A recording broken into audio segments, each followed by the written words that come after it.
বন্ধুরা, আজকে আমার লাঞ্চে ছিল চুইয়ের ঝাল দিয়ে কাতলা মাছের ঝোল। গা মাখা মতো, বেশি ঝোল না।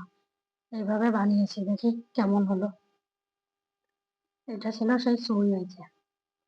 এই চুইটা দিয়ে এই মাছের ঝোলটা বানালে এতটা ভালো লাগে না, দারুণ লাগে খেতে। আপনারা কেউ না খেয়ে থাকলে এইভাবে বানিয়ে খেয়ে দেখবেন কতটা ভালো লাগে। এর মধ্যে শ্বাসটা থাকে না। হুম, দারুণ লাগে, দারুণ।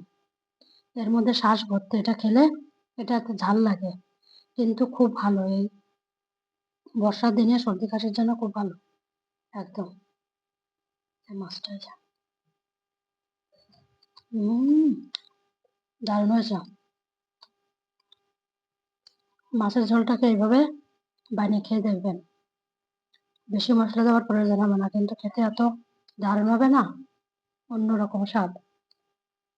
উম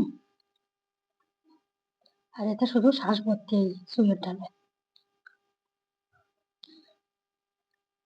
এভাবে বানিয়ে খাবেন। আর এরকম এই ভিডিওর লিঙ্কটি এখানে অ্যাটাচ করে দিয়েছি, ওখানে যে দেখে নেবেন যে আমি কিভাবে বানিয়েছি। এভাবে বানিয়ে খাবেন, দেখবেন কতটা ভালো লাগে। এরকম বড় মাছ দিয়ে বানাবেন, তাহলে খেতে খুব স্বাদ হবে খেতে।